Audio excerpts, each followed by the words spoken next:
Hi guys, എല്ലാവർക്കും നമസ്കാരമുണ്ട്. ഇന്ന് ഞാൻ പറയാൻ പോകുന്നത് ഗോഡ്സില്ല വേഴ്സസ് കോങ് എന്ന സിനിമയുടെ കഥയാണ്. ഈ ഫ്രാഞ്ചൈസിയിലെ ഇതിനു മുമ്പ് ഇറങ്ങിയ 3 സിനിമകളുടെ എക്സ്പ്ലനേഷൻ ഈ ചാനലിൽ ഞാൻ ചെയ്തിട്ടുണ്ട്. അതിന്റെ ലിങ്ക് എല്ലാം ഈ വീഡിയോയുടെ ഡിസ്ക്രിപ്ഷനിൽ ഞാൻ കൊടുത്തേക്കാം. അതെല്ലാം കണ്ടതിന് ശേഷം മാത്രം ഈ വീഡിയോ കാണാൻ ശ്രമിക്കുക.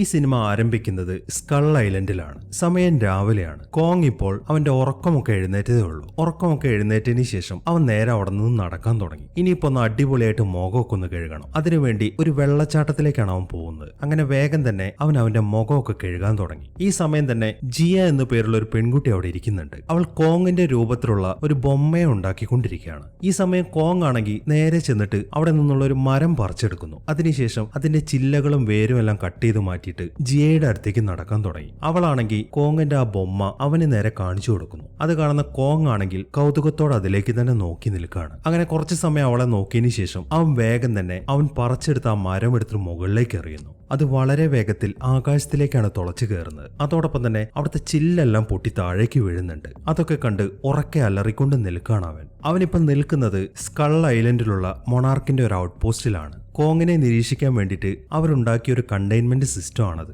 അതിനകത്താണ് അവനിപ്പോൾ ജീവിക്കുന്നത്. ഈ സമയം തന്നെ അവന്റെ ആ കാട്ടിക്കൂട്ടലൊക്കെ കണ്ടിട്ട് അവനെ നിരീക്ഷിക്കുന്ന ഒരു സയന്റിസ്റ്റ് അവിടെ നിൽക്കുന്നുണ്ട്. ഇവളുടെ പേര് ലെനെ ആൻഡ്രൂസ് എന്നാണ്. അവളാണ് മൊണാർക്കിലുള്ള ആളുകളിൽ ഈ കോങ്ങിന്റെ കാര്യങ്ങളൊക്കെ നോക്കുന്നത്. അവൻ അവിടെ പ്രശ്നം ഉണ്ടാക്കിയതൊക്കെ അറിയുമ്പോൾ മൊണാർക്കിലെ മറ്റൊരു ജോലിക്കാരൻ അങ്ങോട്ട് വരുന്നുണ്ട്. വന്ന ഉടനെ തന്നെ അയാൾ ലെനയുടെ അടുത്ത് കാര്യങ്ങൾ പറയാൻ തുടങ്ങി. ഇവനെ ഇനി അധികകാലം ഈ കണ്ടെയ്ൻമെന്റ് സിസ്റ്റത്തിനകത്ത് നമുക്ക് സൂക്ഷിക്കാൻ സാധിക്കുമോ? അവൻ ഇത് മൊത്തം നശിപ്പിക്കുമല്ലോ. നമുക്ക് ഇവനെ വേറെ എവിടേക്കെങ്കിലും മാറ്റിയാലോ എന്നൊക്കെയാണ് അയാൾ ചോദിക്കുന്നത്. അത് കേൾക്കുമ്പോൾ ഇവനെ ഇവിടെ നിന്ന് മാറ്റാനൊന്നും സാധിക്കത്തില്ല. ഇവനെ ഇവിടെ നിന്ന് പുറത്തേക്ക് ഇറക്കി കഴിഞ്ഞാൽ ഉടനെ തന്നെ ആ ഗോഡ്സില്ല ഇവന്റെ അടുത്തേക്ക് വരും. പിന്നീട് നടക്കാൻ പോകുന്നത് വളരെ വലിയൊരു യുദ്ധമാണ്. ഈ രണ്ട് ജീവികളെയും വെച്ച് നോക്കുകയാണെങ്കിൽ ഇവർ രണ്ടുപേരും ആൽഫ മോൺസ്റ്റേഴ്സ് ആണ്. ഇവർ രണ്ടുപേരും ഒരുമിച്ച് ഒരു സ്ഥലത്ത് വരാൻ പാടില്ല. ഇവരുടെ ആദ്യകാലം മുതൽക്ക് തന്നെ ഇവർ രണ്ടുപേരും വളരെ വലിയ ശത്രുക്കളാണെന്നാണ് പറയുന്നത്. അതുകൊണ്ട് ഇവനെ ഇവിടെ നിന്ന് മാറ്റുന്ന കാര്യത്തെക്കുറിച്ച് ചിന്തിക്കുക പോലും വേണ്ട എന്നൊക്കെയാണ് ലെനെ പറയുന്നത്. ഈ സമയത്താണ് ജിയ അങ്ങോട്ട് ഓടി വരുന്നത്. ഈ ജിയയുടെ വളർത്തമ്മയാണ് ഈ ലെനെ. അവൾക്ക് സംസാരിക്കാനുള്ള കഴിവില്ല. പക്ഷെ കോങ്ങുമായിട്ട് അവൾ കമ്മ്യൂണിക്കേഷൻ നടത്താറുണ്ട്.